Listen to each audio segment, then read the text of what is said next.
കേരളത്തിലെ സ്ത്രീകളുടെയും ട്രാൻസ്ജെൻഡറുകളുടെയും യാത്രാ സൗകര്യങ്ങളിൽ വിപ്ലവകരമായ മാറ്റം കുറിച്ചുകൊണ്ട് സംസ്ഥാന സർക്കാരിന്റെ നിർണായകമായ പദ്ധതിയായ പ്രിയദർശിനി ജൂൺ 15 മുതൽ പ്രാബല്യത്തിൽ വരികയാണ്.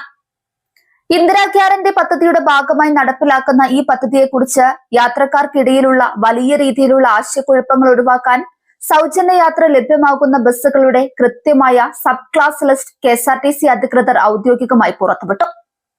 ഓർഡിനറി ബസ്സുകളുടെ ഗണത്തിൽപ്പെടുന്ന 7 പ്രധാന വിഭാഗങ്ങളിലാണ് സ്ത്രീകൾക്ക് ഈ സൗജന്യ യാത്രാ ആനുകൂല്യം പൂർണ്ണമായും ലഭിക്കുക.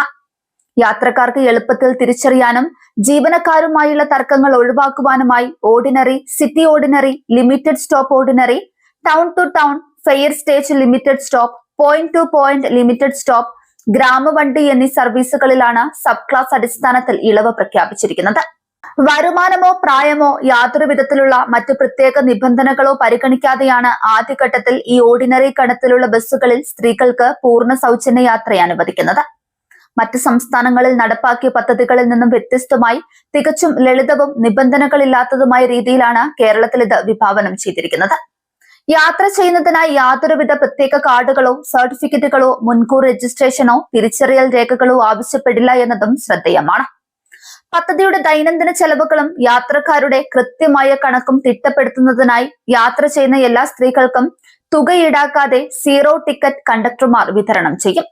ദിവസേന എത്ര സ്ത്രീകൾ ഈ ആനുകൂല്യം ഉപയോഗപ്പെടുത്തി യാത്ര ചെയ്തുവെന്ന് കൃത്യമായി കണക്കാക്കാനും റെക്കോർഡുകൾ സൂക്ഷിക്കാനുമാണ് ഈ സീറോ ടിക്കറ്റ് വിതരണം ചെയ്യുന്നത്. ഈ വമ്പൻ പദ്ധതി നടപ്പിലാക്കുന്നതിലൂടെ KSRTCക്ക് പ്രതിമാസം ഏകദേശം 70 കോടി രൂപയുടെ വരുമാന നഷ്ടമുണ്ടാകുമെന്നാണ് ഔദ്യോഗിക കണക്കുകൾ സൂചിപ്പിക്കുന്നത്.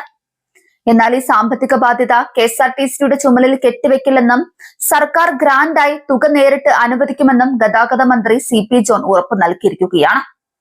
KSRTCയുടെ സാമ്പത്തിക ഭദ്രത ഉറപ്പാക്കാൻ ടിക്കറ്റ് ഇതര വരുമാനം വർദ്ധിപ്പിക്കാനുള്ള ശക്തമായ ബദൽ മാർഗങ്ങളും ഗതാഗത വകുപ്പ് ആവിഷ്കരിക്കുന്നുണ്ട്.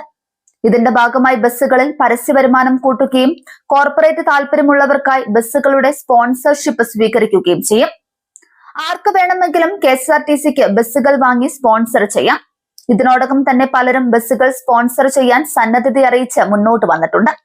തദ്ദേശ സ്വയംഭരണ സ്ഥാപനങ്ങളുമായി ചേർന്നുള്ള ഗതാഗത വികസനത്തിന് ഊന്നൽ നൽകും.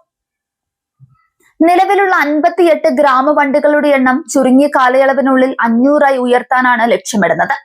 കൂടാതെ ഡിപ്പോകളുടെ വികസനത്തിനായി ജനകീയ പങ്കാളിത്തത്തോടെ MPമാർ, MLAമാർ എന്നിവരെ ഉൾപ്പെടുത്തി ഡിപ്പോ വികസന സമിതികൾ രൂപീകരിക്കും.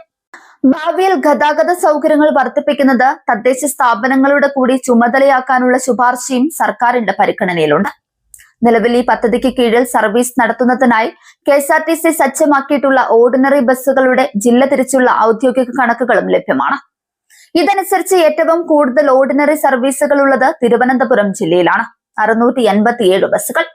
മറ്റ് ജില്ലകളിലെ കണക്കുകൾ പരിശോധിച്ചാൽ കൊല്ലം 415, എറണാകുളം 325, ആലപ്പുഴ 227, കണ്ണൂർ 205, വയനാട് 172, കോട്ടയം 162, കോഴിക്കോട് 156, തൃശൂർ 153, പത്തനംതിട്ട 150, കാസർഗോഡ് 128, ഇടുക്കി 125, പാലക്കാട് 122 എന്നിങ്ങനെയാണ് സജ്ജമാക്കിയിരിക്കുന്നത്.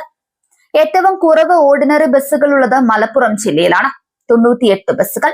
ജൂൺ 15 മുതൽ ഈ ലിസ്റ്റിലുള്ള എല്ലാ ബസ്സുകളിലും സ്ത്രീകൾക്ക് തടസ്സമില്ലാതെ സൗജന്യമായി യാത്ര ചെയ്യാം.